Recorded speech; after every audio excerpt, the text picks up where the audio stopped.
Sir, namaste, sir. Good afternoon, sir. Dhananjay, this is. Sir, unmute, sir, please.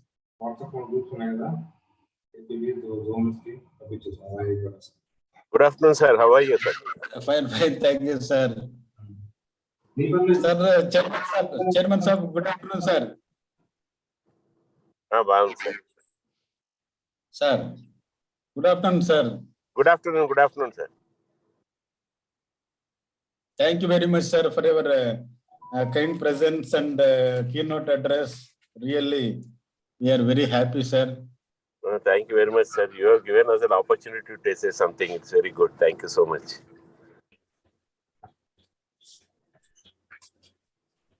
Exactly, it will start at 4 o'clock, sir. Yeah, it's no problem. I'll be online. Actually, I'm in Delhi, so I was just attending on online now in the car. Thank you, sir. Thank you.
Good evening, Dr. Rao. Sir, good evening, sir. Yeah, hi. Sir, good evening, sir. Good evening. So my name is Sami. I think our chairman is already joined, Mr. Tirupati. Yes, yes, sir. Yes, sir. Chairman, sir, already is there. Great, great.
Start కాలే but work ఇది చేస్తున్నాను కదా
Something mixing.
Good afternoon or good evening. Sir, good evening, sir. Good evening. Sorry, I am 2 minutes late. Been switching over from other meeting to here. Dr. Mauli has joined. You need not bother. Yes, sir. Yes, sir. He's on mute. Yeah.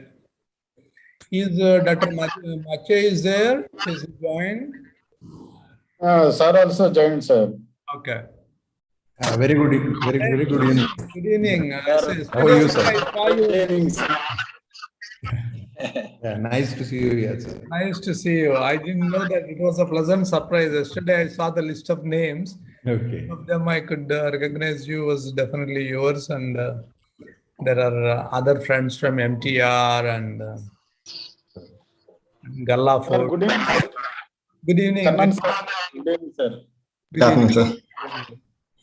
This is Kannan from ITC. Good afternoon. Good evening.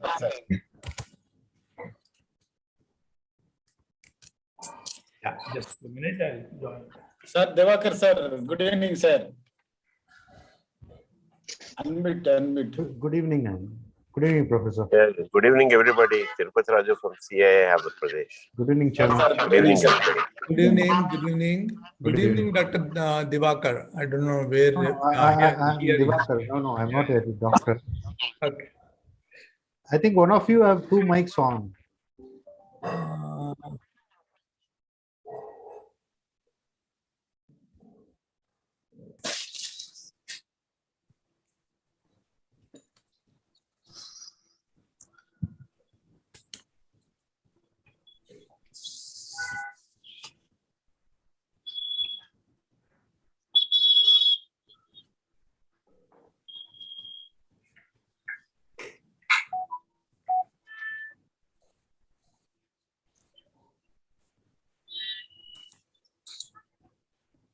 For Honorable Vice Chancellor is in interview, sir. Assistant Professor interviews are going on. okay. Sir will join, sir, shortly. Yeah. So he has visited for the meeting at IIT. All VC's meeting was held sometime back in IIT. That time I met him. Sir. Yeah. Actually, our director, Professor Satyanarayana, and myself, we are supposed to visit your university. Kindly, sir, kindly. Yeah, Welcome. no, this COVID prevented. Otherwise, we wanted to come long back. Yeah. Sir. Now the numbers are decreasing, so that is a hope.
Good evening, sir.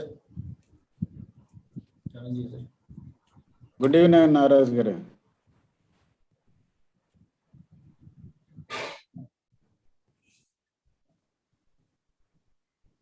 Good evening, sir. Dhananjay Rao, sir. Sir, good evening. Good evening. Good evening. Srinivaslu garu.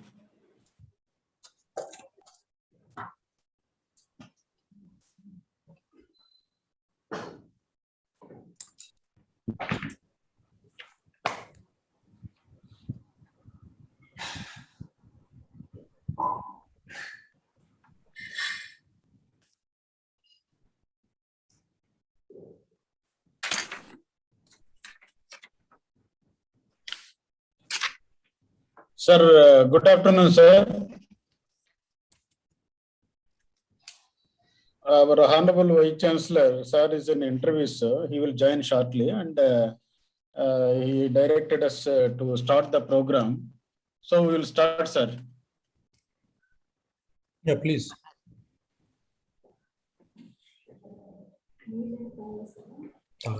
Sir, good afternoon to Dr. YSR Horticulture University, Venkatramanagudam.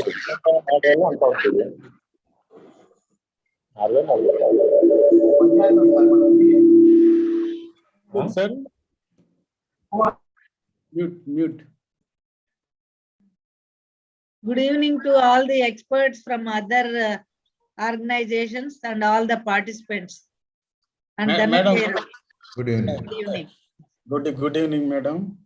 So welcome to Dr. YSR Horticulture University, Venkatramanagudam, West Godavari District, Andhra Pradesh, an interaction meet with the Confederation of Indian Industry on career prospects and job profiles, the current and future in Indian industry related to horticulture and food processing. Welcome, sir. Welcome to our Honorable Vice Chancellor, Dr. T. Janaki Ram, Dr. YSR Horticulture University, and welcome to our Chairman, Dattala Tirupati Raju Garu, Confederation of Indian Industry, Andhra Pradesh, and Executive Chairman, Vijayanagar Biotech Private Limited, and our guest speakers, Dr. KSMS Raghavarao Garu, Professor, Indian Institute of Technology, Tirupati, and Sri S. Devakar Garu, Co-Convener, Primary Panel, CII, Andhra Pradesh, and Business Head, Galla Foods, and Sri Prabhakar TK, Factory Head, HR and IR, MTR Foods, Private Limited, Bengaluru, and Dr. Rajeshwar Mache, Chief Scientist, CSIR, CFTRI, Mysore, and Sri Kannan Seturaman, in place of Venkatraman Reddy Garu, Head Agri Value Added Products, ITC Limited, Guntur. And here, our rapporteurs, Dr. V. Sudhavani, Associate Professor, Post Harvest Technology, College of Horticulture, Viyargudem, and Dr. C.P. Vijji, Associate Professor, Entomology, College of Horticulture, Viyargudem, and all university officers and all associate deans, colleges of horticulture, and principals of polytechnic colleges, zonal research heads, Coastal Zone 1, Coastal Zone 2, and Rayalaseema Zone, and all heads of research stations of KVKs and research stations, and all the scientists and teachers and students of Dr. YSR Horticulture University. Welcome, sir. Welcome to this interaction meet with the Confederation of Indian Industry. And you know, Dr. YSR Horticulture University so far signed 65 MOUs with the national and international and central government and the state government institutes, universities, and private universities, private institutes. And after joining our Honorable Vice Chancellor, almost 39 MOUs, Memorandum of Understandings, have been signed, and in which in one cluster MOU also signed with Adhikavan Nannai University, JNTU, NIT, and Dr. YSR Horticulture University. One MOU signed TTD, in which dry flower technology is going on, and a lot of global connect programs also started from Dr. YSR Horticulture University by calling all eminent scientists at national and international institutes and specialized in different areas of fields of agriculture and horticulture. And before going to details, first I invite Tirupati Raju Garu, Honorable Chairman, Indian Industry, AP and Executive Chairman, Biotech Private Limited. Sir, welcome, sir. And before going to his speech, let me give the brief biodata of Sri D. Tirupati Raju Garu has been appointed as Chairman, CII Visakhapatnam Zone for the year 1718. And he is a Master in Management and graduate in Botany from Andhra University with Biodynamic Association of India and getting trained in organic cultivation in 2005, established Vijayanagar Group, an agriculture-based value-added manufacturing company, actively involved in maize crop development and involved in development of increasing crop yields and harvesting methods, and in coconut value addition as per the FDA standards. Recently has added one more feather by establishing the Vijayanagara Food and Nutraceuticals Limited with focus to produce value-added products from coconuts. Sir, with this brief biodata, I welcome you, sir, to give the keynote address to this August gathering. Sir, kindly. Thank you. Thank you, Dhananjay Garu, for your nice introduction. And also, I thank you for giving me an opportunity to speak on this occasion with the most. Sir, your voice is not coming, sir.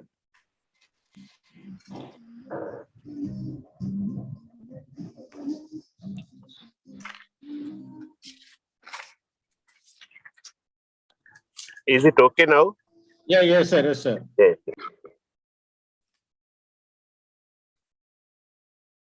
Sir, proceed.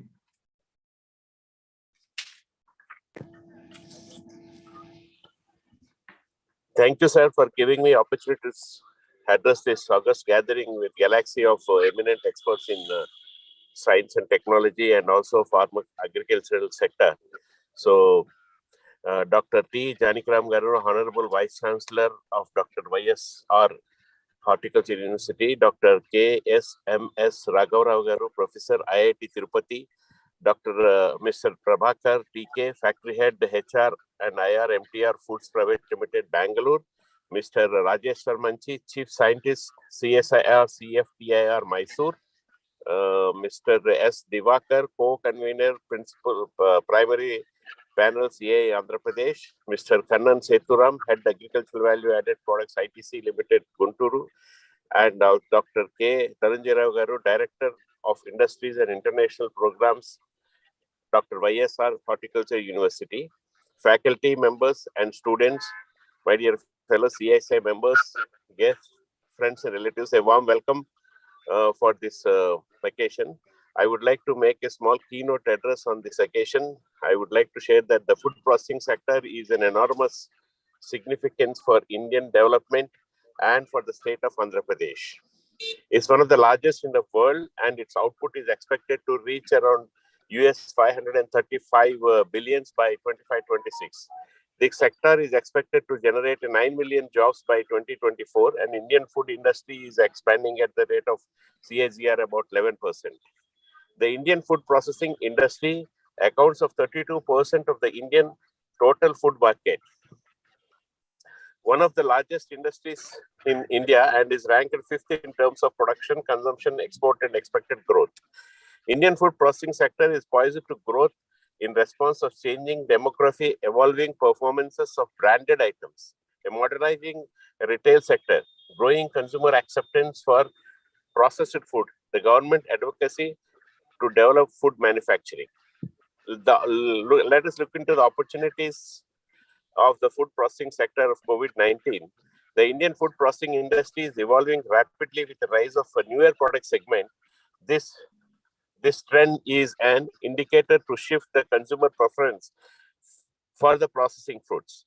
Furthermore, states which have traditionally not strong in food processing have been raising food processing capacities. The industry is thus expected to witness the expansion by product type of geographies. All the 6 major sub-segments witnessed strong growth, with meat, marine, dairy, followed by the packaged food, failing to rise the demand as preference for value-added dairy products, frozen meat, snacks, giving the low-level processing, especially in the fruits and vegetables segment, increase in consumer income and push from the industry. There is an ample growth potential for processed foods in India. While the steps have been taken in August on food processing infrastructure, more needs to be done to scale up the infrastructure across various segments, such as dairy, fish, etc., to utilize the full potential of the industry. In addition, there are significant opportunities in storage of supply chains, infrastructure, cold chain logistics, smart logistics, etc., to ensure the faster aggregation or upgradation of the quality infrastructure with the industry requirement. Government partnership with the private players through appropriate PPP models should be considered. A few of the challenges, the key challenges faced by the food processing sectors are gaps in supply chain infrastructure, which means inadequate primary processing, storage, and distribution facilities. The insufficient connection between the production and processing, seasonality of operation, and low capacity utilizations. To address these challenges, Ministry of Food Processing have implemented various schemes and incentives. However, the budget allocation for the Ministry of Fisheries, Animal Husbandry, and Dairy have been increased by 44% of 6,407.31 crores, and for the food processing industry by 2.25 times higher than 2,940 crores of the last budget. Coming to our state of Andhra Pradesh, as you all aware that Andhra Pradesh have an attractive food processing policy, which was made for the year 2020 to 25, announced by our Honorable Chief Minister Sri Jagan Mohan Reddy Garu. One of the key focus areas is to set up secondary processing units.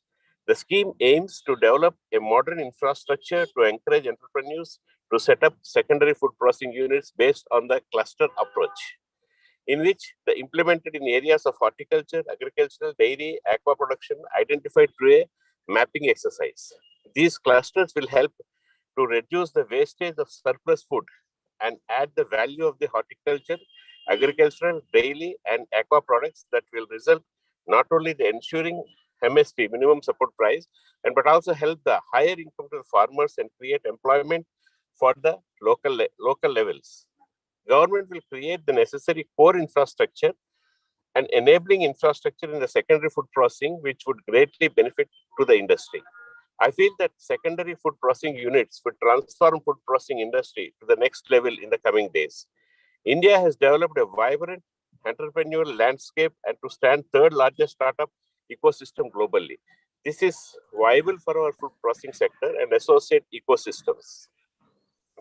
We just witnessed a wave entrepreneurship and disruptive of futuristic ideas, especially in the last 5 years.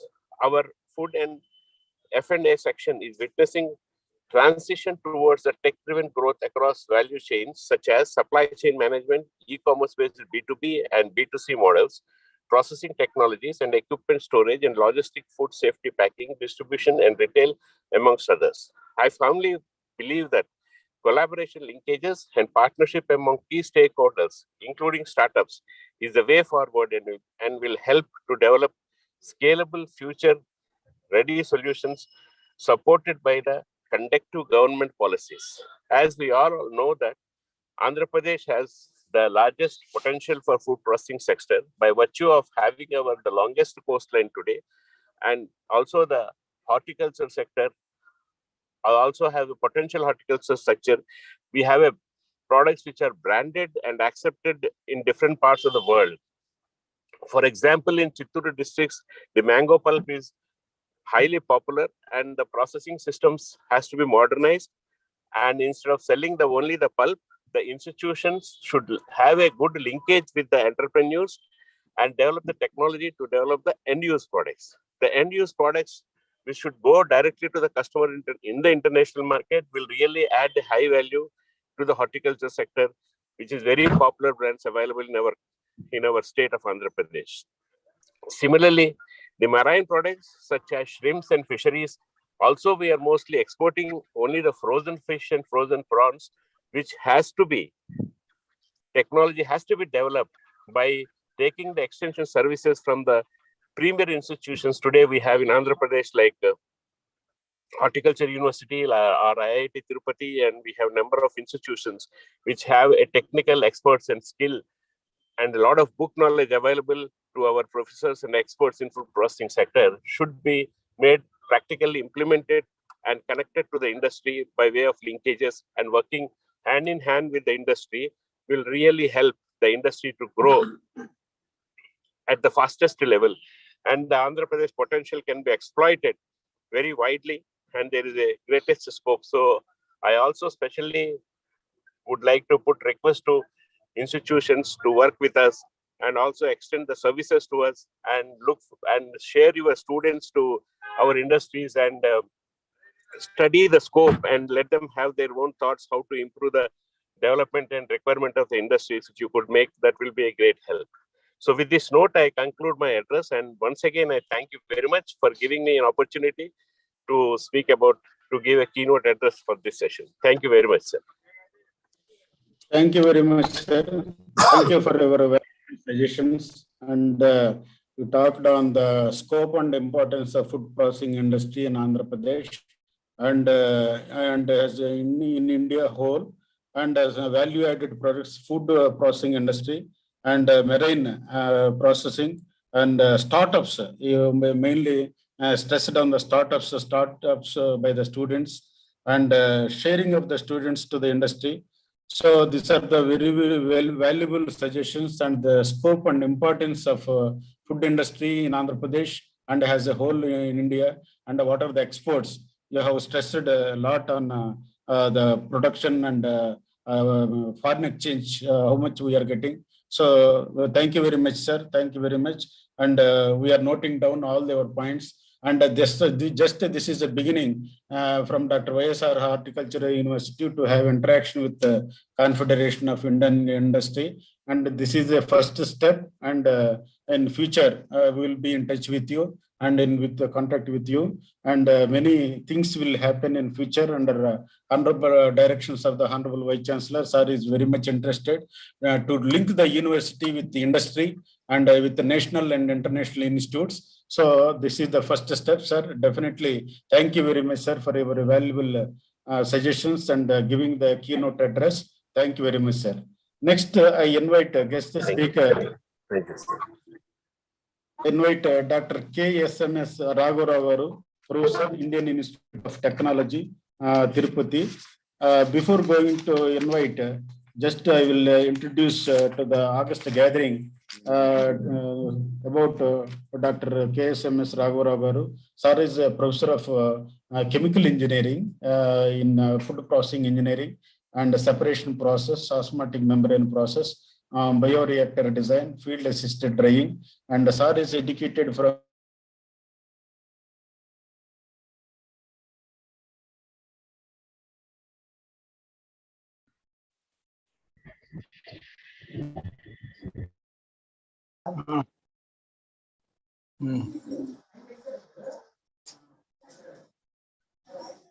దేవుడు వచ్చిందేమో అని చూద్దాం.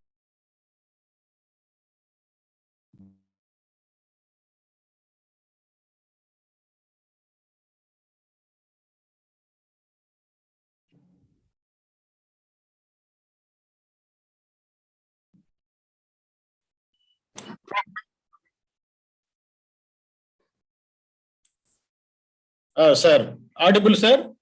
Yeah, we lost you in between. Yeah, now you are audible. Please go ahead. Sir, just some technical problems, sir. Sir is educated from PhD, Institute of Chemical Technology, Mumbai, and BTech from Chemical Engineering, Andhra University, Visakhapatnam. His credit is published so many publications in the national and international journals. And his sir is a lot of experience in food processing industry, and especially so I invite Dr. Raghavarao, sir. Kindly, sir. Thank you very much for your kind introduction and giving me this opportunity. I was at CFTRI for 30 years, and before superannuating as the director of CFTRI, Then I moved to IIT Tirupati to initiate the food processing as a sub-branch of chemical engineering, because chemical engineering has a large scope for diversifying into food processing. So as our chairman has mentioned, so there is a lot of scope for this sector, agri, Horti, and food technology. So especially being a natural resources being so high in Andhra Pradesh, we are all the more blessed. Yesterday, I was told that the faculty members or the scientists of Horticulture University, they are interested in hearing more about the possibility of collaborations and also career opportunities for the students. These are the two items they asked me to focus. So in that line, I will start saying that there are ample number of areas for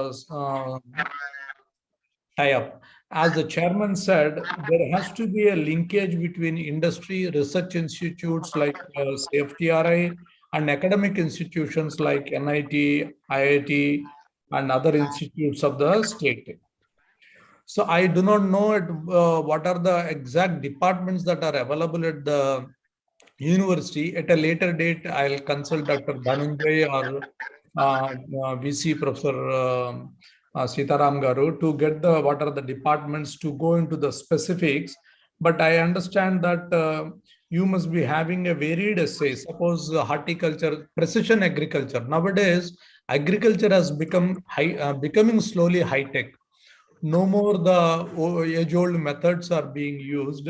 So precision agriculture is one of the area where we are using drones for dispersal of pesticides and that kind of situation, because more the quantum, yeah. The organizers may request who is not the speaking under mute, please.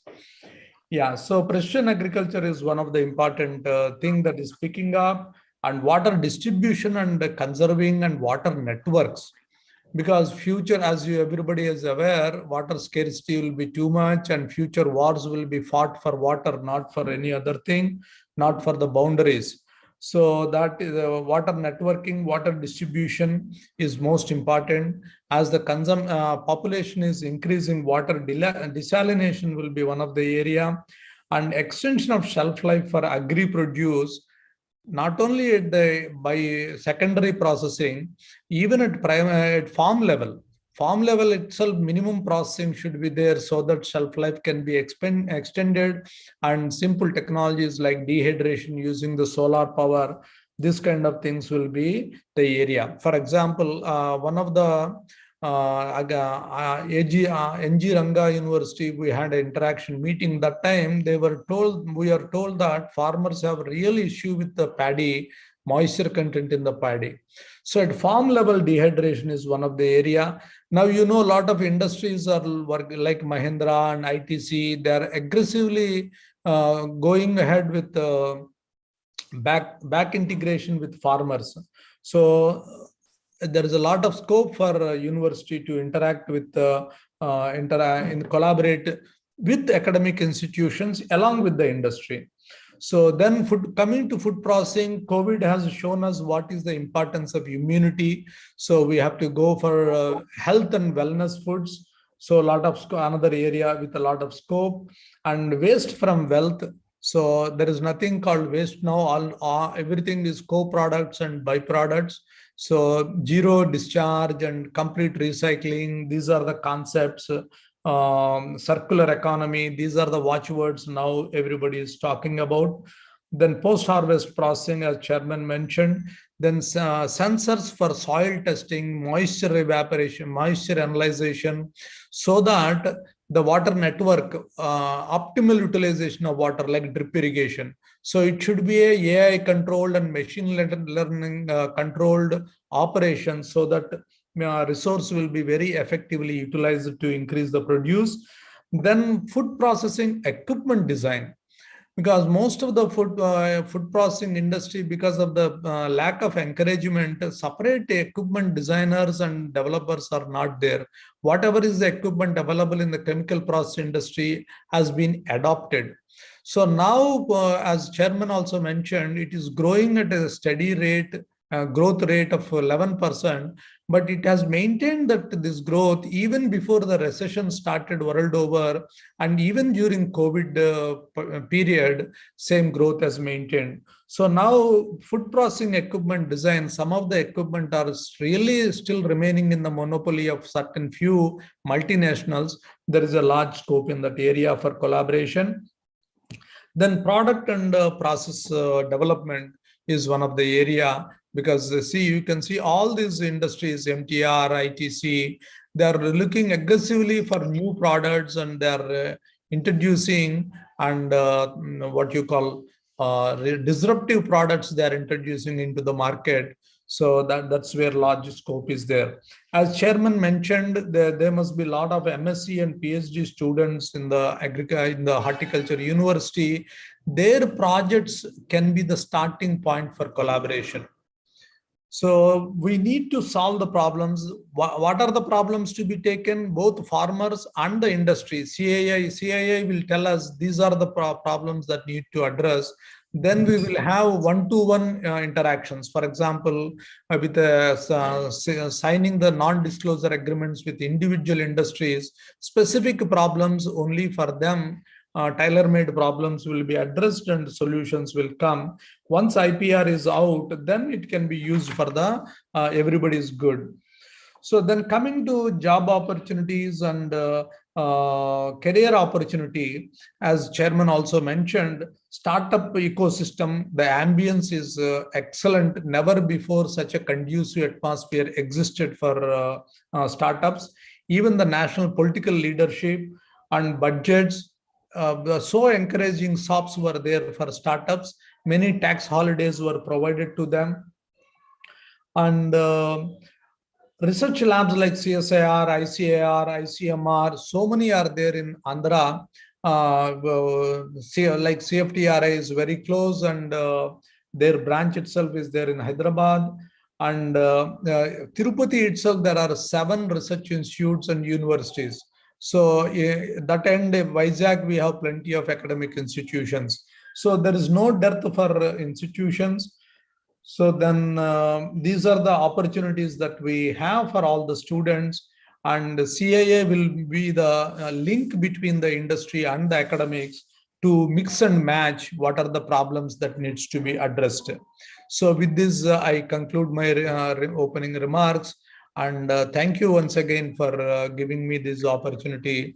All my learned from captains of industries, and also my former colleagues from CSR labs, and all the faculty of university and CII members who are present here. Thank you, one and all. Thank you very much, sir. Thank you very much for your valuable speech on precision agriculture, drone technology, collaboration with industry and post-harvest management, and sensor technology, and drip irrigation, food processing equipments, and collaboration with MSc and PhD students with industry from the university. Definitely, we will keep in mind, sir. Thank you very much for your valuable suggestions. And next, I invite Sri S. Devakar Garu, co-convener, primary panel, Confederation of Indian Industry, Andhra Pradesh, and business head, Galla Foods. Thank you. Sir Devakar, sir, kindly.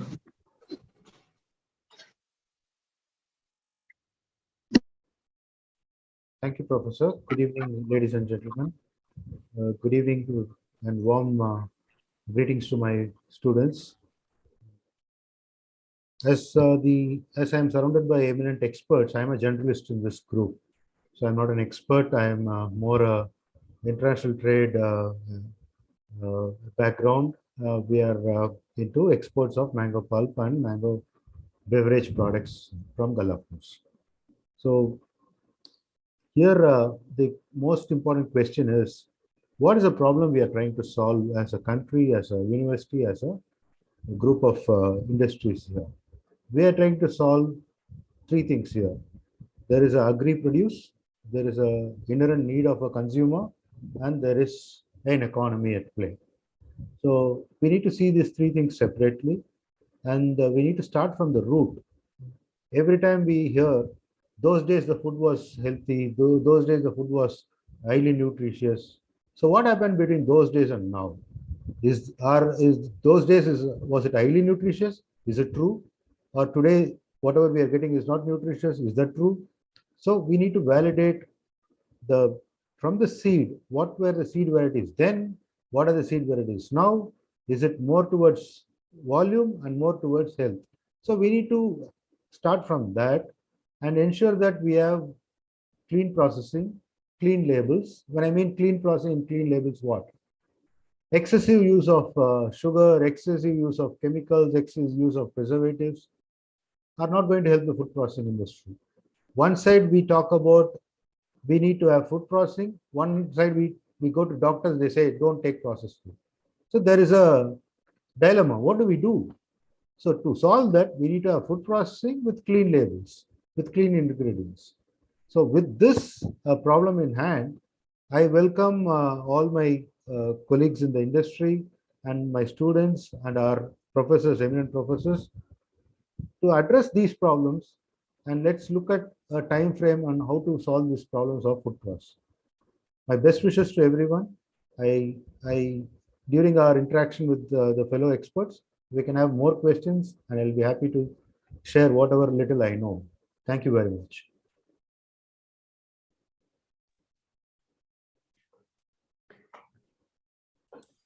Thank you, sir, for your valuable suggestions in nutritional aspects and food processing and its importance, and mango pulp. We know that you're a good exporter of mango pulp, Galla Foods, and thank you very much, sir, for your suggestions. Next, I invite Sri Prabhakar TK, Factory Head, Human Resource IR and MTR Foods Private Limited, Bangalore. So Mr. Prabhakar is in meeting. It took finish that. Probably we'll proceed the next speaker, sir. Meantime, okay, sir. Thank you, sir. Next, I invite Dr. Rajeshwar Rao Mache, Chief Scientist, CSR, CFTI Mysore. Sir, before going to will give the brief introduction about sir.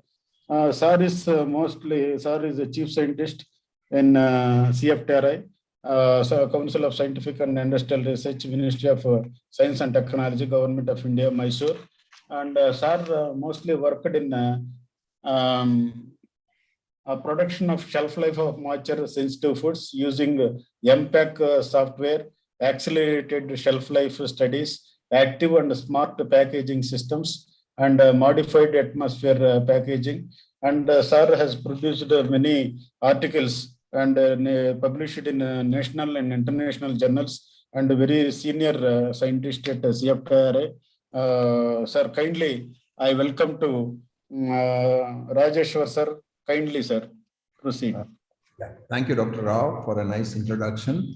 The chairman of CII and organizers, my guru, Dr. Raghav Rao. Thanks for giving this opportunity. Now, maybe I just wanted to put some point in the perspective, particularly, as Dr. Rao said very clearly, that with the new ecosystem in India, the startup ecosystem, let me just split the whole discussion into three parts. One is when the student enters the university. It's very, very important for the growth of economy. These students are properly channelized. If the students are not channelized, then what happens, they may have a talent in X area, but they're put into another place. And then they will not be able to give that productivity what actually country can expect or what is their potential. So my appeal to all the universities, including the very active vice chancellor of this university is to start with any batch when they enter the institute, they need to look at the counseling and understanding what is the inclination of the student, whether they want, maybe three verticals, as I said, whether they want to be an entrepreneur, or whether they want to go and work in industry, or they want to be in the R&D. So depending upon their interest, if you're able to identify and then channelize them from the day one. Now, once you do that, then it becomes much easier for the student also and for the university, and the faculty plays or can play a very, very proactive role in terms of channelizing it. Say, for instance, if somebody is interested in the startup ecosystem, faculty can be mentored and they can start collaborating with the industry as well as other academic institutes so that you can take it to the next level. Now, if the student has a capability to work, because we need workforce to work in industry also, we need to identify that, and accordingly we need to interact with the industries and do the skill development or training programs to suit for this. If somebody is interested in R&D, accordingly we need to look at it. Now, coming back to the institute from which I come, I have spent more than 31 years in this institute called Central Food Technological Research Institute. Is a constituent lab of CSII. Now, here we have 4 verticals, that is a basic research, your technology development areas, and engineering sciences, plus food protection and safety aspect. Apart from this, we have a resource center, as Dr. Rao said very rightly, we have 1 center in Hyderabad. So with this sort of a network and this sort of a expertise, with more than 70 years of expertise, we have a lot of success stories from Amul to Big Basket stories. That is where maybe the leveraging can be taken place, where you can use the technology expertise of CFTRI. Now, apart from this, in Dr. Rao's period as well as earlier period, as when he was director, we have made some of these technologies as a free technologies. So the success stories of like ID Idli has grown to 300 plus crore in industry or company because of the Idli batter and the basic technology, the conceptualized in CFTRI. He has taken that technology and modified on top of it. Now, this technology and similar of these technologies, around 16 technologies are free of cost available. So the students or entrepreneurs who want to try something, they can really look at these technologies and then download these technologies. You will get all the details of these technologies. Then try to use these technologies in your places where you are doing, and whether you can do test marketing and take it to the next level. Apart from this, we have around 423 technologies in the different areas. It can be grain science, bakery products, or beverage products, or convenient food, food machinery design. Even Dr. Rao's one technology, particularly virgin coconut oil technology, which is sold to more than 60 plus entrepreneurs. So similar technologies are there, which has been transferred to more than 5,000 industries. Some of them are doing quite well. So the scope here is either the student or the faculties, if they feel that they want to start the incubation center, or maybe they can use their own place as an incubation center and start doing these sort of entrepreneurship activities there, so that it can be taken to the next level. Interestingly, we have another area where in the Dr. Rao's time only we have started. This is called as a SME corner. A lot of times, if you have some sort of a problems, we try to find out the specialist person, a doctor or somebody, health problem. So you go to, so you don't know if you want to have some, if you have some issues in terms of the in the industry or in your subject, then what you need to do, we have a SME corner. That in that corner you put the question, and that question will be passed on to the concerned scientist, and that scientist typically a couple of working days will try to answer your problems so that you will get a proper solution. That solution can be in terms of the issues in startup or in industries or any other places. Also, apart from this, recently we have started, a lot of times we will not be able to source the machineries. Food processing machineries, you don't know how to approach, where to get. So we have started that portal. So if you are looking for a particular machineries, visit our website, cftri.reach.in, and on their portal, you will see different machineries, their capacities, what sort of a costing you have, all that details will be available, so that if there is some startup wanted to purchase and compare different machineries and its capacities, they can do it. Also, there is a provision to interact with somebody who has already purchased these machineries. You can interact with them and get the feedback. So these sort of things can be done in that sort of a help you can get. When you talk of the technology transfer, generally what happens in the technology transfer, when you select the technology, you need to make a very nominal payment, and then what we do is we invite you to the campus and give you a total dossier, and the whole thing is demonstrated in the pilot plant. And once you demonstrate, if you have any question or any problems, that will be solved, and we do the hand holding afterwards. When you go there, and if you are trying to start your production of the product, then you can interact with the faculties and start solving the problems. Apart from this, we can have a sponsored projects, or we do a technical services also, and you can do collaborative projects. These are very interesting areas.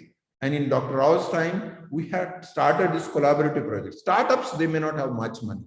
And then we have some expertise, they have some expertise. We work together, not to a very high cost, and they develop product or technology. And interestingly, in this sort of IP is generated, that IP is even joined IP. And then they will have that exclusivity for some period of time. So these sort of things also can be done with the industries and with the institutions. And we do an even consultancy projects on different areas. Interesting, another very interesting areas. If you look at the Israel model of success on the startups or Silicon Valley startup projects, that's what even government of India is emphasizing on incubation. Like IITs. Madam, please meet Dean Madam. So institutes like CFTRI, if they have the incubation center. In incubation center, when you are getting incubated there, beginning, you see a lot of times the failure of the industry or startup happens because they invest in the plant and machineries, and then what they do, they go to the market and they realize that their product is not working. Then the best part is then what happens if you want to dispose that machinery, it becomes a big issue. So instead of doing that, what do? You get incubated some places. It can be maybe horticulture university also has started maybe incubation center, or IIT Tirupati has started incubation center. Go there. They have machineries. Use the machineries. Pay the nominal charges. Make the product. Make product enough to do the test marketing. Once you do that test marketing and go back and see whether really your product works. So you're saving a lot of time, energy, and money. And if it succeeds, and if you are able to sustain, then you go to the next step and invest in the plant and machineries. If that sort of a model works, then it can be a success, and the success rate with incubation, the whole ecosystem works beautifully well. So my appeal to universities and the IITs, encourage the students to take it to that next level. We at CFTRI we have 2 incubation centers, one sponsored by Government of Karnataka, another is coming sponsored by Ministry of Science and Technology, BIRAC Incubation Center, and another incubation center sponsored by Ministry of Food Processing Industries under PMAFME scheme. Is basically for fruits and vegetable-based products. So these sort of things can be of good use. Coming to the training part, we do at CFTRI do a lot of training in terms of a very short-term training of 2 days to long, say maybe 6 weeks skill development trainings. We have 10 months training on the milling and baking technologies for millers. And also we have MSc food technology course, integrated PhD and PhD courses. Apart from this, we also take the students for their investigation or dissertation work or their project work. So in the process, when you send your student, you send the student with the aim of starting the collaborative work, make it as a beginning. And then once 2 faculties, they come together, interact and start doing that sort of collaborative work in terms of signing the MOUs and taking to the next level.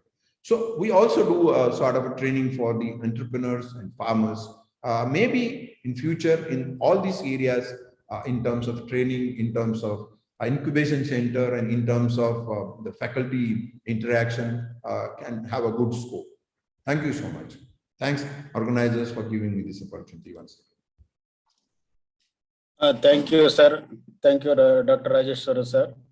And stressed mainly on from CFTRI, 16 technologies free of cost, and what are the technologies you have developed, and the 403 technologies are available, and 60 entrepreneurs are working on that, already distributed to 5,000 industries. And the CFTRI has developed many technologies in food processing industries, and you are concentrating mainly on technology transfer also, on demonstration of technologies on pilot basis. You are doing that, and technical services startups you are encouraging from CFTRI, and the incubation centers, and you are encouraging the incubation centers to start in the universities. And thank you very much, sir, for your valuable suggestion to the students and scientists, and for a valuable advice. Thank you, sir. Thank you very much. Next, I invite Sri Kannan Sethuraman, Head Agri Value Added Products, ITC Limited, Guntur. Sir, Sri Kannan, sir. Yeah. So good afternoon, everyone. Thanks to YSR University Chairman, sir, all the faculty of all the institutes, CII, the government officials. Thanks and to all my panel members. It's a pleasure to really share with the students and with the rest of the team in terms of what our thoughts really are. What I would do is most of the other people who have really talked about have really delved quite a lot on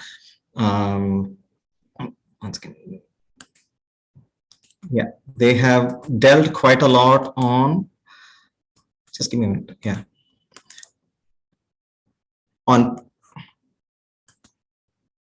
is my screen visible? Is my screen visible? Yeah. Yes, So, yes, sir. yeah, sure. So while the other gentlemen who have really spoken, they've really talked about what is the scope in agri space, which is really there in terms of taking the agri space forward. I will probably, definitely, as Mr. Divakar also said, we really come from the business space. While we do understand a bit of technical space, given that we've been in this agri space for long enough, but the key point is I'll focus more from a business perspective and what a typical agri graduate can really look forward to in terms of career prospects, in terms of what is the kind of work which typically happens in an organization, which will probably, hopefully, excite, motivate, create an interest, or possibly drive them away from this industry. So briefly about this industry, as a company, just a couple of slides. I've just used the kind of work that we do in ITC just to, and then try to use that as a starting point for explaining the scope which is really there for agri graduates in the industry as such, in corporates. So ITC, many of you may be knowing, we are spread across multiple industry verticals, but the focus of this discussion is primarily the agri business, and you can see there is a lot of brands below. Now, while many of these brands, for example, say the Ashirvad Atta really, while that really comes from the FMCG brand, but the base for that is really the agri sourcing as such. Now, what are the typical, once again.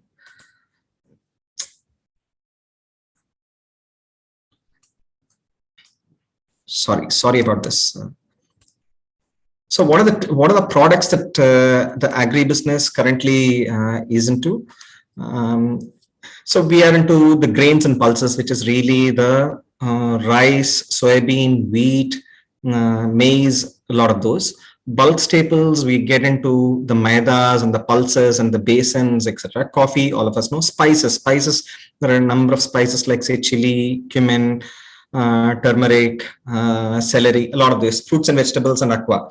So we are present across the large part of the agriculture as such. Now, the focus of this is really what can an agri business graduate look forward to in terms of a career and in terms of when one really works in an organization. So just to give a thing, the agri business, the agri production in India is about 25 lakh crores. That is the total value of the agriculture produce in India. Now, besides this agricultural produce, there is also the horticulture, which is about another 5 lakh crores. And then you have the aquaculture, which is all the marine, which is about another 2.5 lakh crores or so. So there's a fairly large space of some 35 to 40 lakh crores of the industry as such. Now, in a space in an industry which is as large as this, the key thing for an organization to make it big, make a meaningful success, meaningful impact is really, you need to have a large presence, footprint across the country. India is a very diverse country. Second is just doing the agribusiness doesn't give you, doesn't excite people quite a lot. All of us want to do something more value adding, something more exciting, something more interesting in life. So agribusiness actually gives you an ability to really go up the value chain. That is processed foods, as some of the people really talked of, processed food, and then on to the branding. ITC had started an initiative way back in 2001, which is called an e-Chopal, which is really going as a corporate. We have a choice of either buying from the mandis, which is really the agri marketplace, or going direct to the farmers. So way back in 2000 or so, ITC had really started a system in terms of going to the direct to the farmers, which is the e-Chopal. Then a whole number of initiatives which we keep driving. Now, while we are present across all of this value chain, today we are present across say 220 districts and 20 states, etc., across for the full range of products that we really do. However, even though we are present so far, if you just look at our participation in the full agri space, it's probably less than 10% or 5%. That's what it is, because our industry is about some 35-40 lakh crore, and we are probably relatively quite small. So does any company which is there in the agri space, the potential for them to grow is really significant in this space. The key thing is to be able to identify what is it that we want to do, and what is it that, and how deep we really get into it. Some of the typical things which really determines what it takes to win in an agri space is really, India is a very, very diverse country. Now, what is really liked in North is not liked in South, is not liked in West. Even a very standard product like say a roti or a rice, the South Indian versus the North Indian preferences are quite different. And even within South India, Keralite, a person from Kerala versus a person from say Andhra Pradesh have different taste preferences with respect to rice. So it's a fairly diverse thing. So it's actually 30 countries within one country. That's what it is. So in agri space, if you really want to make a success of it, you need to be able to make customized blends, customized products for the individual states. Second is, we have a lot of the agri experts would know. Generally, India has always been in terms of a fair average quality, that is FAQ. The traditional Indian agriculture never produced a specific varietal requirement. Now, the big opportunity which is really there is being able to go and identify those micro pockets and really do a lot of backward integration, do research, take the help of organizations like CFTRA, IIT, etc., to really go deep into farms, into clusters of farms, and really produce those varieties that one really needs, which really has a market requirement as such. Then a whole lot of stuff with respect to sourcing and supply chain, which is really there. But in this, what I would really like to say is there are one part, the normal supply chain, all of us really understand. But I think as we go forward, cold storage infrastructure is something which is gaining a lot of prominence. Chilling infrastructure is gaining a lot of prominence. So there are requirements with respect to organic, naturals, which a lot of this requires starting right from the farm till what we call it in our company is farm to fork. That is from the farm level to the fork. Fork is really to the table. So you need to really participate in the full value chain to be able to take care of the, be able to participate in this market as such. Sustainability is a big thing, which is really the organic and the naturals. Not only within India, I mean, exports are a big market for sustainable products, traceable products. People outside India, for example, they would really like to know a particular coffee is from which estate in Tamil Nadu in a particular geography with a geo tagging. That is, they want to know, okay, so that they will ensure that they source the same coffee from the same thing and creating a marketing story and really be able to sell it. So there is a fair bit of work which is which corporates can really do to ensure that you develop the full backward supply chain to be able to ensure the same cup quality, same source up to the customer stage. Now, all said and done, an agribusiness, although we brand it, we are still the back end. It's really the FMCG brands which are really, so we are really a brand behind the brands, because in agri space, a lot of people can really compete. Now the question is, how do you really differentiate the one who can really ensure that one is really consistent on a continuous basis across all parts of the functional capabilities. Now, just to give a brief thing, this is not to say, I mean, what I'm presenting over here is very, very small, but just to give a heads up in terms of what you would do in a few industries so that people can really get a sense of it. For example, in the fruits and vegetable space, India is the biggest producer of mango pulp. 80% of the mango pulp requirement for the world is supplied by India. Now, large part of it grows in Andhra Pradesh, Maharashtra, Karnataka. So this is the biggest area. Now, further to that, if you really look at it, these mango pulps, when the European and the American customers want it, they want it to be completely free of any pesticide residues. So there's a lot of pesticide residues need to be, so there's a lot of working with the farmers, with the orchards that one really needs to, right from the day the orchards are really grown, to be able to give a certification to the customers that these are fully sustainable certified mango pulp. Similarly, if you really take, say, something called a peas, frozen peas. Now, frozen peas, again, in India, we probably grow a lot of it. We don't really see the value. But if you go down south, you won't get peas. So frozen, so the peas really needs to be sourced from the northern part of the country, Uttar Pradesh and Maharashtra and a few places like that.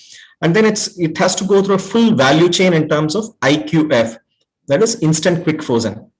Now, so there are lots of technologies which are really available. Of course, to be fair, I mean, the Indian entrepreneurs are always very, very enterprising. There is a lot of manufacturing processing facilities which have really come up. It's about trying to ensure that you not only do the entire back-end integration in terms of certified piece, but also in terms of processing capability in terms of quick freezing.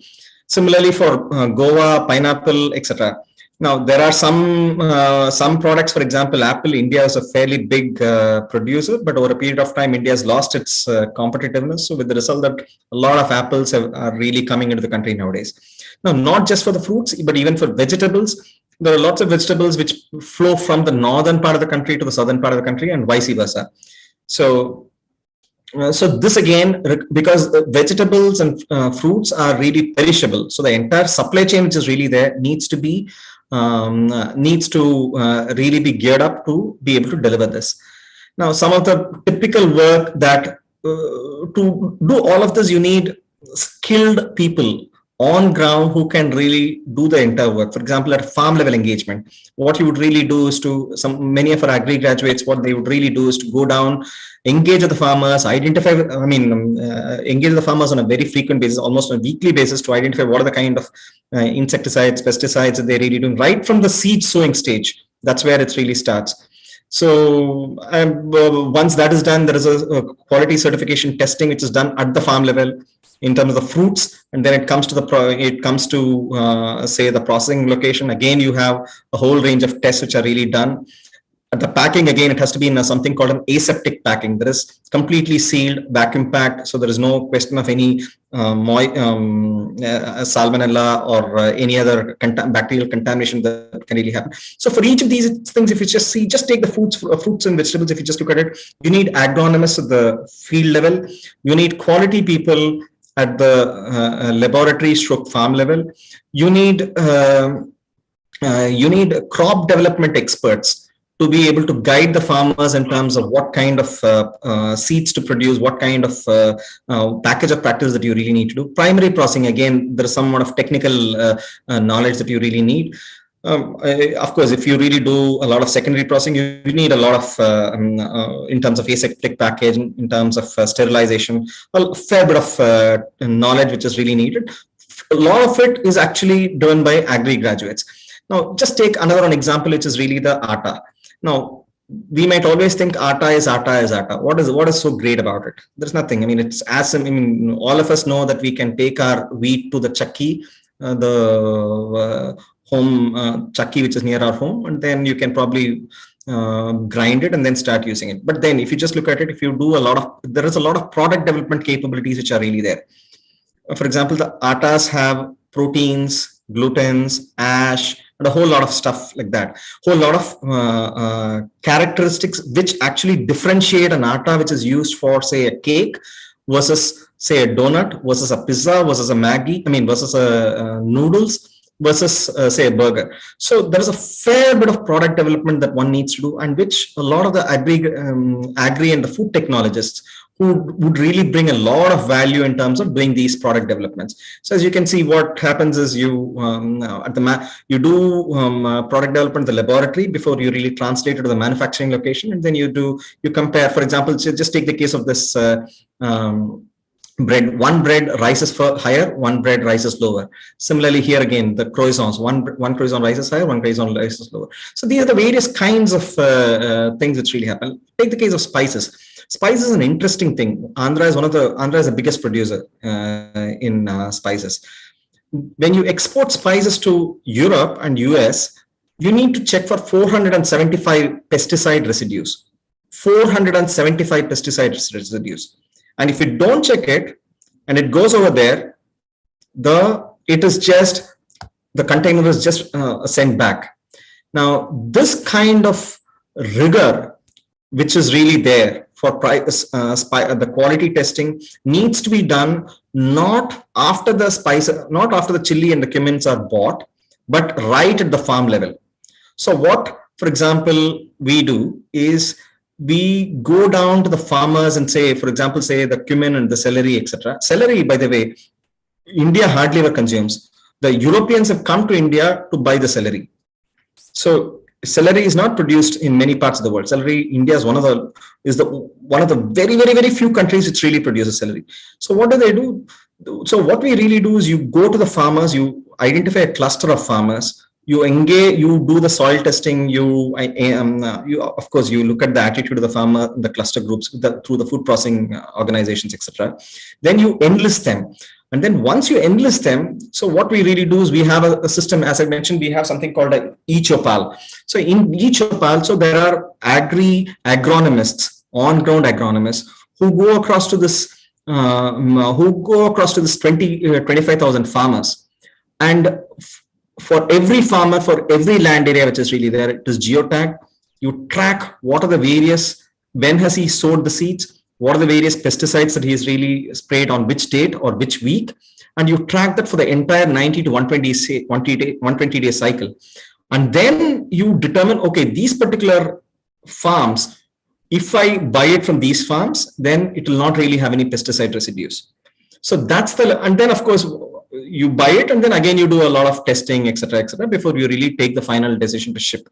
So there are a fair bit of intensive work which only agriculture and horticulture and aquaculture and food technologists can really do. None of the engineers can do, no other profession can really do.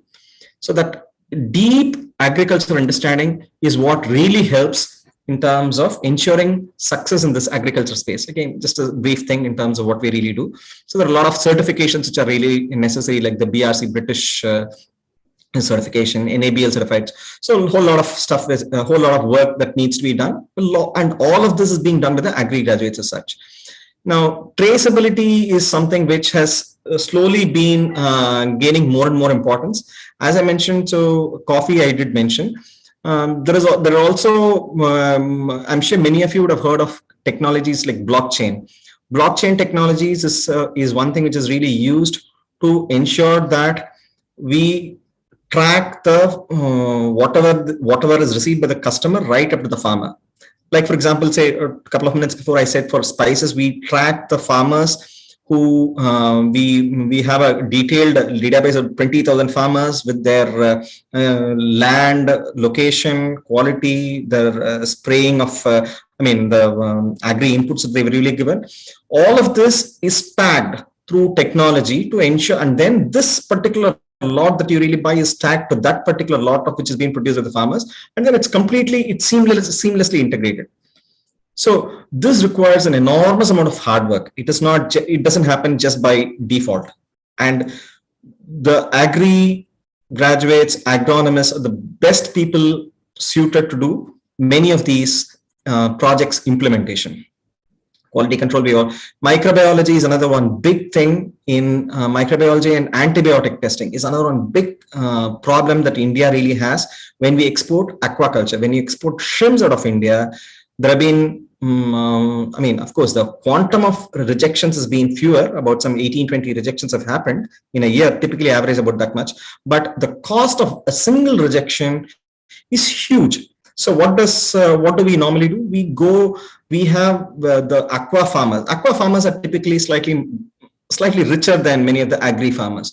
So you go with them, you work with them on the aqua ponds which are really there. You track what is the kind of feed which they're really giving, and what is the kind of antibiotics which can really come in the feed. And so it's you have to do a detailed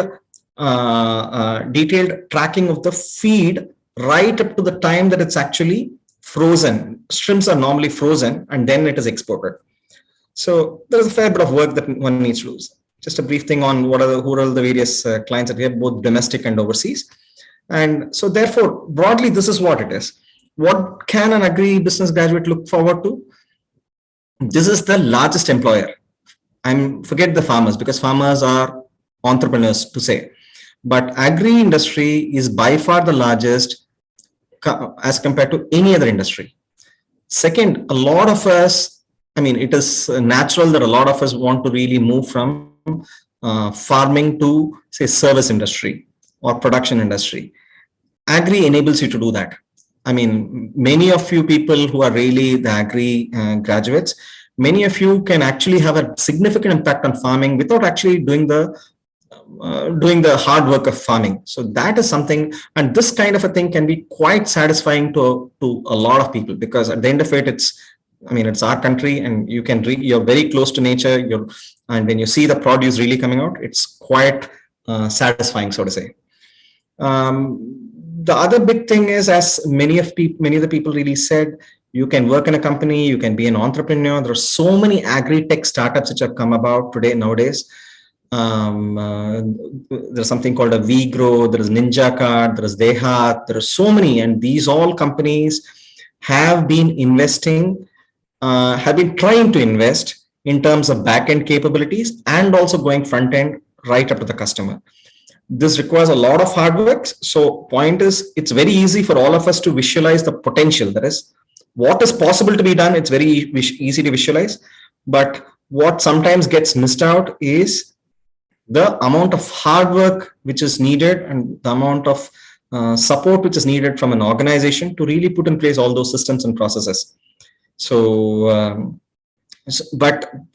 notwithstanding that, you can be an entrepreneur. So, there are people who are doing vertical farming in cities just outside the cities, so that they grow the vegetables and the fruits in a vertical manner, and then they service the city's requirements.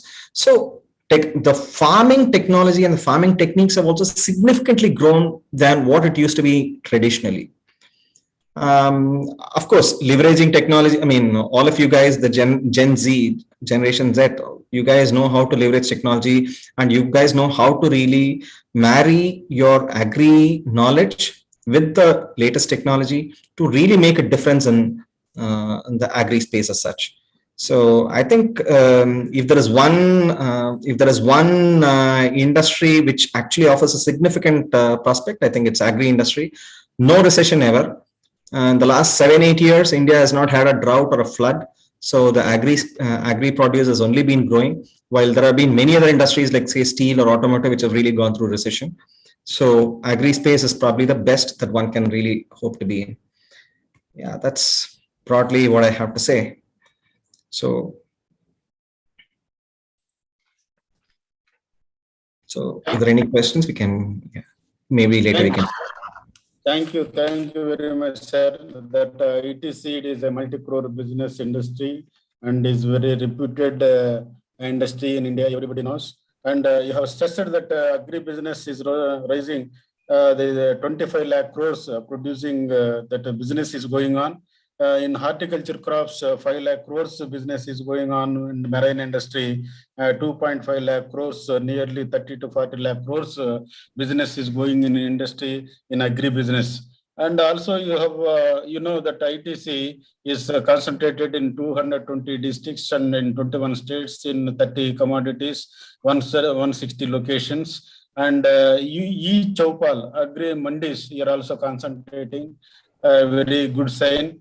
And you also stressed that organic and natural products having a lot of export potential and a lot of demand. You stressed on that, and you also stressed on the 80%. We are meeting 80% of the mango pulp produce. The world demand we are meeting, or India is meeting 80% of the mango pulp. And Americans and European countries people mostly like our mango pulp. It is also true fact, and our mango and all fruits and vegetables products have a lot of potential to export, and the local consumption also there, and export potential also there. And you have also stressed the quality testing of 475 pesticide residues. And this is very much quality testing is very much necessity to export the all commodities, agriculture commodities, and the spices like chilies, cumin, celery, turmeric, fennel, fenugreek, and these are the spices, especially from the Andhra is number one in exporting of spices, and a lot of potential also there still. And you also stressed on blockchain technology and the importance of microbiologist in agri-business and vertical farming in vegetable cultivation. You have stressed, sir. Thank you very much for your good speech and guiding our students about the importance of the agri-business industry in India and Andhra Pradesh. Thank you very much. Thank you very much, sir. And now I invite that the speakers are all guest speakers are over, and our Honorable Vice Chancellor is busy with the recruitment process. So I invite our Director of Research and University officers are there, and Director of Extension and Dean of Horticulture, Dean of Student Affairs, madams are there. So I invite our university officers to react. After that, we will have a panel discussion. In that, we will any question and answers from the students and the scientists. We will take it up. And I request our university officers to respond.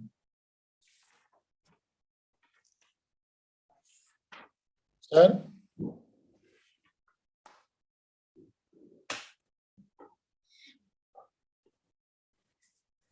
Hello?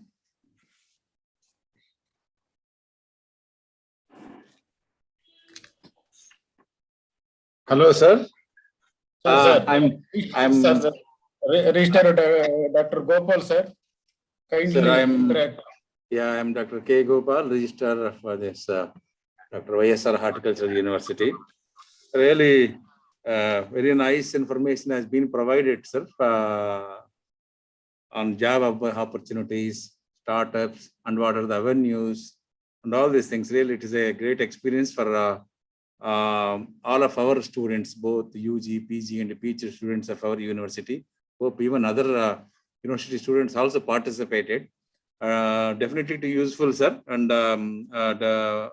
we can have certain discussions after this meeting so that how we can collaborate or we can have MOUs to strengthen our collaborations, especially to benefit the students of our university through your expertise, and also for the utilizing the facilities at both at our end and also at our university. Really, it is a very nice, sir. Hope this collaboration will continue, and we will have other discussions after this. After discussing with our Honorable Vice Chancellor, we can have separate meetings on how to go further for strengthening of career opportunities in horticulture sector, especially in Dr. YSR Horticulture University. Thank you, sir. Thank you. Thank you, sir.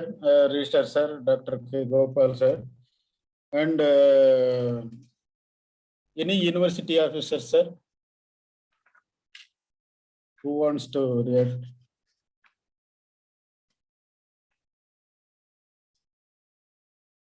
Otherwise, we will go for panel discussion and question and answers.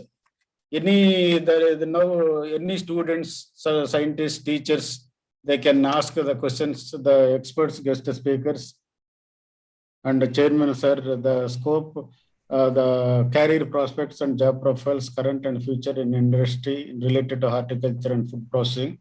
Any students and our associate deans are there, heads of research stations, principals of polytechnics, heads of KVKs, research stations. You can ask questions, sir, question and answers.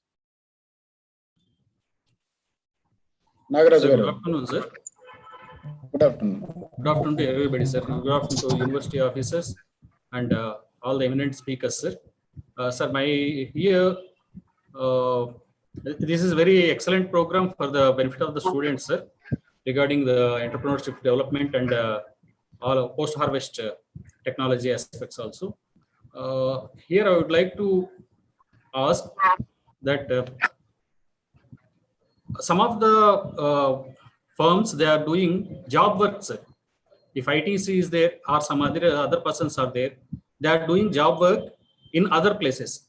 Is it necessary for the taking license for the job work whoever is taking, and is it mandatory for the job work opportunity like that, sir, with the same name? If coming to Kingfisher beer or some other beers, in place of Bangalore, they are doing at one place so many brand names, and even this Atta also they are doing in so many brand names at one place.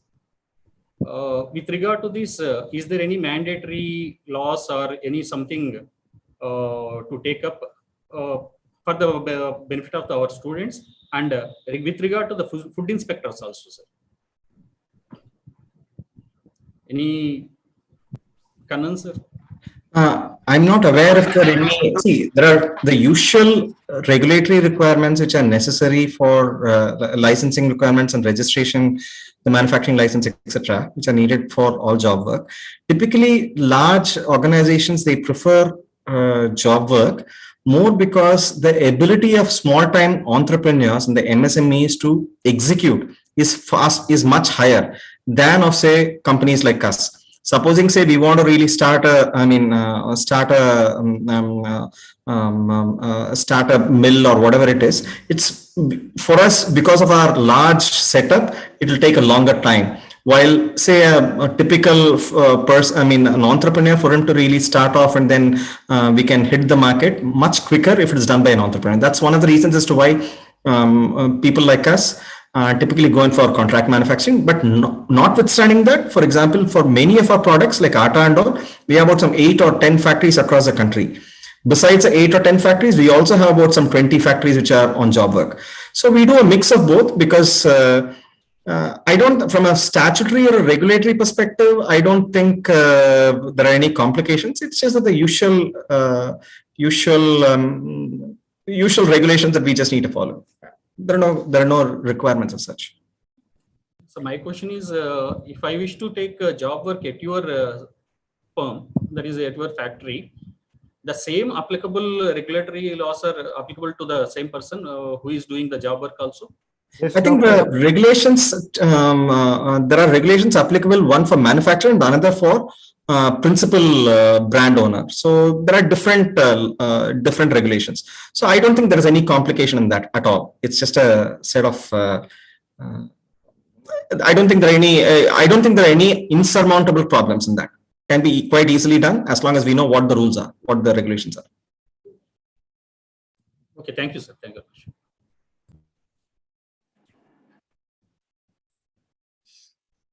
Sir, any associate deans, students are also there? You can ask.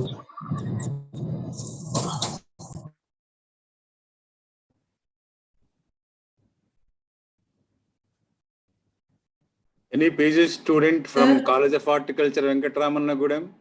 Sir, myself, Dr. Sudhavani, sir, working as associate professor.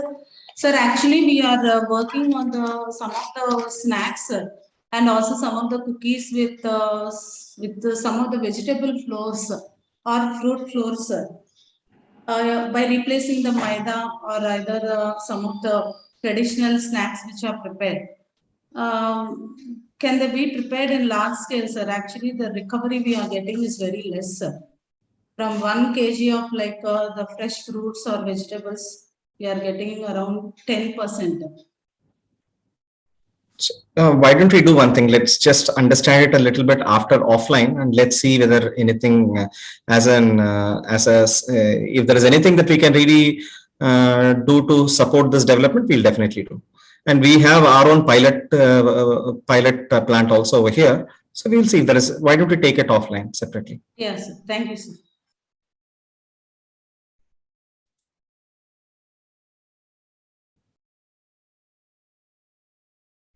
Sir, any students, anybody? Students from Chennala Trapi, you can interact. This is a very good opportunity. College of Horticulture, Venkatramanagudam, Parvatipuram, Anantarajpet.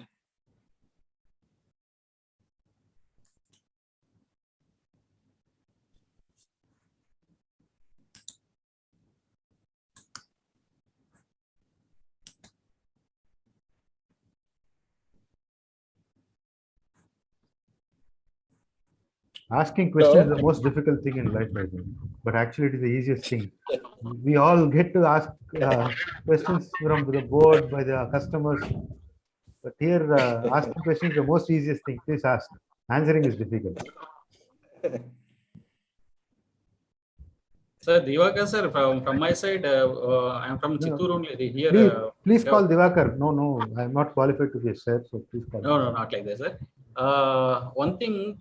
Previous year, even though the vapor heat treatment treated mangoes, they are exported, they rejected, sir. Because of that, this year also they are planning for the vapor treatment, mangoes to export. And because of the staggered flowering and chemical applications and all, maximum fruits they are rejecting from the other stations. Only in Dubai and Kuwait they are taking. Other countries they are rejecting. Is there any? So many regulations are there, but from your point of sight, for students' sake, can you advise something? Can you advise the students, since they are going as a horticulture officers, from your side, for factory side, advice for the students? Regarding vapor heat treatment, I can't comment because I don't have expertise on it. But one thing, like earlier, the professor Dr. Sudha mentioned on the cost of flour versus maida. See, we have too many ambitious goals, lofty goals. One side we are asking healthy products. One side we can't afford as a country, 10 rupees price point. So it's a dilemma for the manufacturer, for the grower. What kind of compliances one has to take. See, I can't afford to pay more than 10 rupees for a juice drink, but you are asking me to have 50% pulp in it. How is it possible? And whereas I want the farmer to also earn more. See, here we have a challenge on value addition itself. We have one side, we say farmers are not earning money. As a customer, I go to a store, as a consumer, oh, tomato is 25 rupees. I can't afford it. So I create a press news that day. So how do you balance this? One side we are saying grow more. If you grow more, you say there is surplus. One side when there is surplus, you say processed food. And I go to a doctor, he says don't take processed food. So these are the challenges as a country we are facing. We need to have simple basic rules like what Mr. Kannan said. Start from the root. Healthy farm, healthy food, less pesticides, no pesticides. And again, no pesticides, we see what happened in Sri Lanka. So we have too many problems. We are trying to solve too many problems. I think better there are professors, esteemed professors like Dr. Raghava Rao, who has done so much of patents. I just got to know he has done almost some 30 patents with his own and with his colleagues. So we need to use their expertise to develop simple solutions where we can always get cost-effective products, tasty products, whatever may be the product. If the product doesn't taste good, no consumer is going to pay. How much ever healthy it is going to be. So these are things which we need to think about. As students, I would say each of us have a role. All of us have got into this habit of working from desk. Horticulture, food processing is hard work. Please become fit. Ensure that you can stand on the floor for 4 to 6 hours minimum.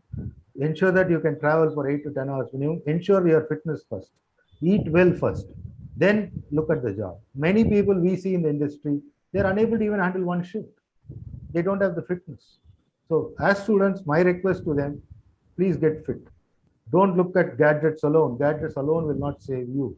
You need to look at your horizon should be big. Don't shrink your horizon to a screen. So this is an early stage in life. Look outside. More sunlight is good for eyes as well as for your body. So please spend more time on that. So that's my suggestion to the students. So very nice, Mr. Divakar. I'd just like to add a couple of points. I think you really summed up a lot of stuff, a lot of things. The other thing I would urge the students is really there is too much amount of book knowledge, and even the book knowledge, it's crammed just before exams. That's not going to help you in the industry. You may get selected, but then your contribution and your value addition is what is going to distinguish you from the rest of the team. And honestly, let's face it, horticulture, agriculture, aquaculture, these are all specialized area. Food technology, these are all specialized area. So your personal contribution, either through Googling and learning through from Wikipedia, whatever it is, or going through the patents or going through the industry engagement. And you have to really bring value to the industry if you want to be, if you should really try to bring value to the job that you're doing, and that can happen only if you study not for the sake of exam, but for really building your capability and understanding. That's important. A lot of people join us, but over a period of time, they find that they're not able to step up and they move on to other pastures. So you really need to, it's important for the students to really move away from book knowledge to more in-depth understanding of why things are the way they are.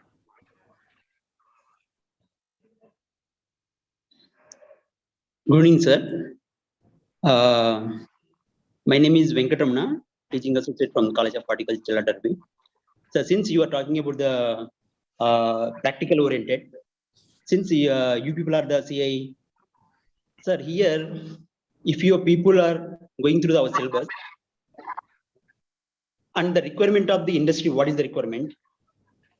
When you compare and if you suggest to the universities, what actually needed to the industry, technology or skill, whatever may be, if you suggest, sir, present what is going on, then the university may prepare the students such a way, then directly is going to be useful for the industry. Now that is a gap happening here, sir. So I request, if it's possible, sir, the CII come forward and look after the syllabus and actually what you need. If you suggest to the university, sir, then the university, they may prepare again the students. Okay. So if it's possible, sir. So kindly look after this one, sir. Mr. Venkatramana, good evening to you. As part of the industry, I have few basics. See, basics doesn't change in manufacturing. Books are a wealth of information. The problem what Mr. Kannan is advising is skimming of the book knowledge without applying the thought process is what he is advising. He's not against books. He's saying selective reading. When you do read before the exam, you do what you do. You take the important keywords and you try to reproduce. Yes, sir. That's what he is saying. It's nothing wrong with the books. Basics, always basics. Wheel. Today they are talking about wheel can be square, but how many square wheels are going to be in the future? So we don't need to reinvent the wheel. Food processing is from my grandmother's days, from her grandmother's days. So it doesn't change. I always call my factory, it's a large size kitchen. That's it. We have GMPs, we have quality controls, documentation, which we don't do in the kitchen. That's it. Basics don't change. My request to the students and the people is be inquisitive, question, ask questions. Yes. Why this, why that, why this? That's all what Mr. Kannan is saying. Don't come and try to change the world in the day one. It can't happen. You need to first absorb, then make the change. That's what, sir. That's what, sir. No, that's it's, it's not a movie, right? In a song, I finish and become a rich guy. It won't happen like that. It's hard work. It's hard work. Yes, sir. This is all okay, sir. See, sir. Day by day is every day changing the world now, and the requirement of the industry is made different, little bit far away than the books. What is going on now? If you suggest, sir, I mean, sir, this technology we need, this type of the skill. If the students have, directly we can take the into the company. I see my favorite Dr. Dilip Babu there. We have had numerous interactions in the past. See, basics don't change, Venkatramana. That's what I'm saying. The industry is also looking for what? It's looking for clean labels. That's all we are looking for. How do we get the clean labels? It is not by doing it in factory. It won't happen. It will start at the ground. It started the field. It started the seed. It started the planting. It starts from there. So that's all we are asking you to adapt. Because European norms, we are way behind European norms. We are way behind world norms. So we need to strengthen that first. Accept the reality first. We can't say that what we did doing is right. We can't do that in life. We need to at least observe what is happening in Europe. They're talking about sustainability. They're talking about climate change. They're talking about circular economy. These are not mere buzzwords. Future generations are going to invest on that. Mr. Venkatramana, in response to your query, whatever my industry friends have told, I would like to add. See, there is nothing wrong with the syllabus. Only thing is you stress on the practical knowledge. See, you have a theory of 3+1 or something, 3 class work, 3 theory classes and 1 practical. Take that practical very seriously. That has to be really hands-on experience for you. Then as my friend said, it is why and how. So this is the 2 questions keep on asking. Yes, exams are important, marks are important, no doubt. But that's not all education is about. Your practical knowledge is more important. Your understanding is more important. Same simple topic like size reduction can be looked at different aspects. So faculty himself first should have exposure to the industry. Otherwise, just from looking at the book and faculty is teaching, they will not get the feel to the students. So students also should have industrial visits. Faculty also should have exposure to industry. Make it more practical oriented. Nothing wrong with the syllabus. Yes, I agree. Recent developments have to be added. Yes, that happens only once in 10 years or once in 5 years. You revise and add some electives. But basics will remain same as everybody is saying. So keep on adding electives depending on the current trends. Thank you. So just want to add here. So actually, in Mysore, if you see, including CFTRI, and a lot of processing industries are there in Mysore.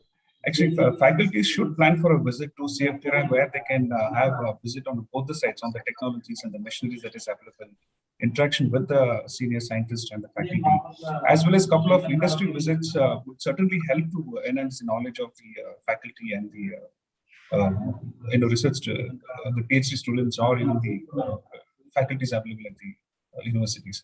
Thank you.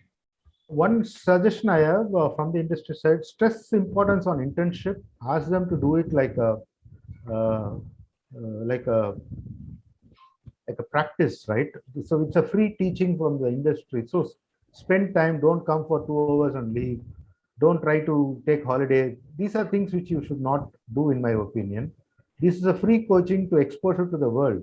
So during the internship, I request the universities and the students, don't take it as a strict enforcement. Do it with passion. Do it with joy. Do it with free learning. Somebody is teaching you free with all the stipends also. So don't try to look for comforts every time. That's not possible, because life is never going to be comfort. We should stop complaining as people. We should start looking at things differently. We complain too much as people. I think we need to stop that. I think that's a new culture which has come up. My previous generations have never complained. They have understood and they have lived life. Today, we are complaining too much. I think we need to stop complaining. We need to start looking at how much grateful we are today compared to many other nations in the world. We need to look at that in a positive frame of mind. But here, sir, as Venkatramana asked about the syllabus change and all, in the new education policy 2020, lot of changes have been made, especially practical oriented things have been emphasized more than theoretical things. So that change, it's already started, sir, but the syllabus and everything, the finalizations is going on at a central level, and ICR, especially for agriculture, horticulture, fisheries and all these things, and ICR is the nodal agency for all these things. It is going on, sir. Surely, maybe next year, it is going to come. So that care is already being taken in the syllabus by giving more emphasis on practical things. Practical things means industrial related things. Most of the things has been included. Yes. Very good.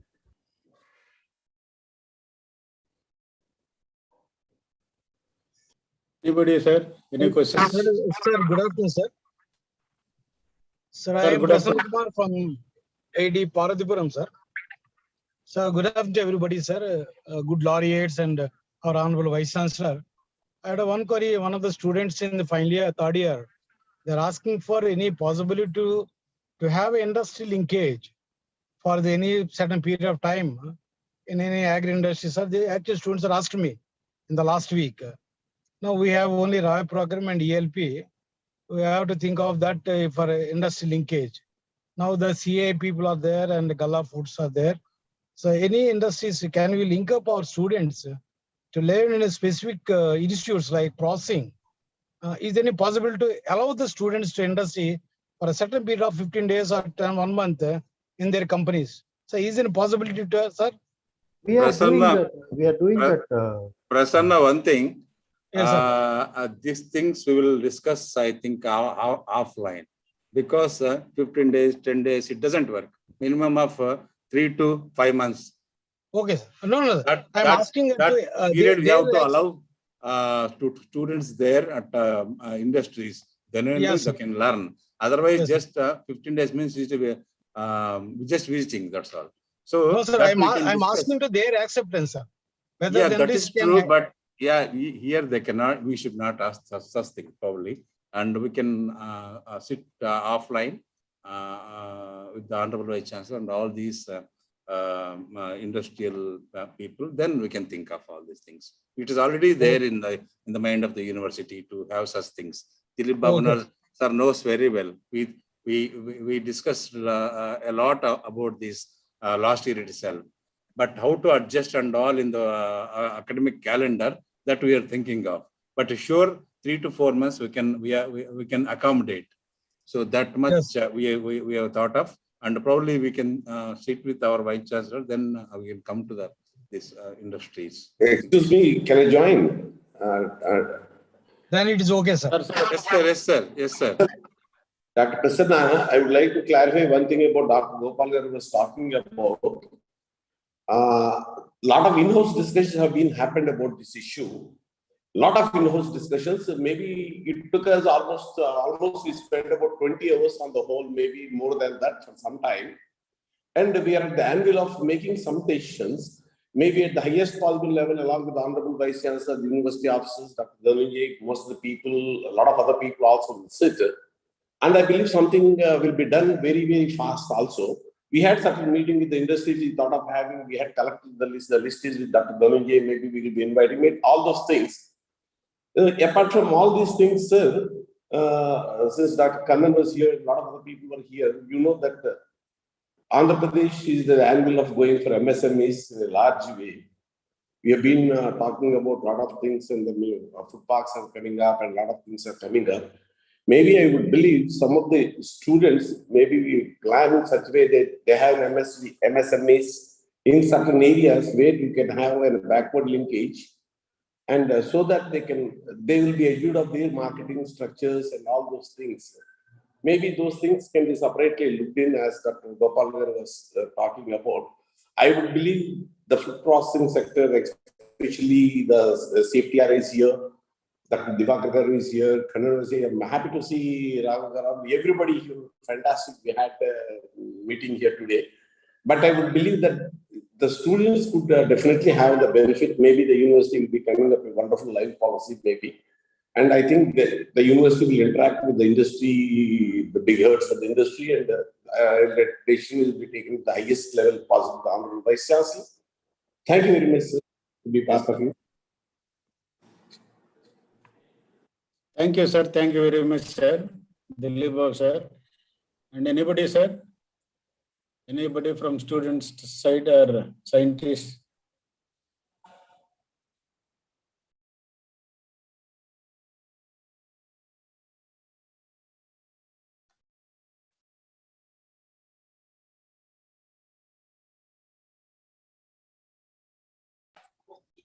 Hello? Sir, in the interest of time, I think we're short up by 15 minutes. So probably like to conclude, sir. We'll certainly look forward for further engagements in the near future. Okay, thank you, sir. If nobody is there, we call our registrar, sir, Dr. K. Gopal, to say a vote of thanks. Sir. Sir. Sir, good evening to all of you. Respected dignitaries gracing the occasion. Interaction meet with the Confederation of Indian Industry on career prospects and job profiles, the current and the future in Indian industry related to horticulture and food processing. All the university officers of Dr. YSRHU, guest speaker, staff, and the student beneficiaries, a very good evening to all of you once again. On behalf of Dr. YSR Horticulture University, I herewith propose a formal vote of thanks. First of all, I thank the Lord Almighty for keeping all of us safe in this pandemic situation. And I take this opportunity to profusely thank the respected chairman of today's meet, Dr. T. Janakiram sir, Honorable Vice Chancellor of this university. Because of his busy schedule, he is away from this meeting. He conveyed all the best wishes for conducting of this, and we thank him for giving the permission to conduct this.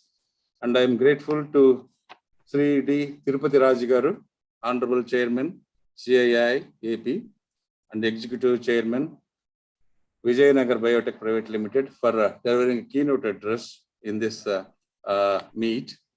We thank you very much, sir, for your valuable message. With a lot of gratitude and respect for our distinguished guest speakers, I immensely thank Dr. KSMS Raghuram sir, a professor IIT Tirupati, Sri S. Divakar, co-convener, primary sector CII AP and business head, Galla Foods, Dr. Rajeshwar sir, chief scientist, CFTRI Mysore, and Sri V. Mauli sir, deputy director CII Andhra Pradesh Vijayawada, for reading their valuable time for creating awareness through excellent presentations and explaining the opportunities in an interesting and meaningful way.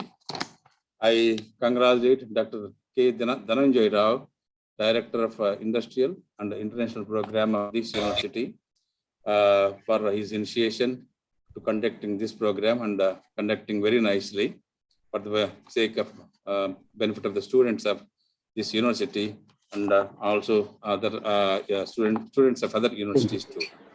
And my special mention and thanks to our reporters for their active contribution in recording on all these things. And finally, I thank one and all who have devoted their resources and time like technical support and all for smooth conducting of this today's program. I end this session with a hope that all the students will utilize the opportunity in getting their dreams fulfilled in future. Thank you. Thank you very much, sir. Thank you. Sir. Thank you. Sir. Sir, thank you, our chairman, sir, and all guest speakers, sir. You are invited to this university. Our Honorable Vice Chancellor is inviting, he conveyed the message, inviting to this university all the guest speakers and chairman, sir.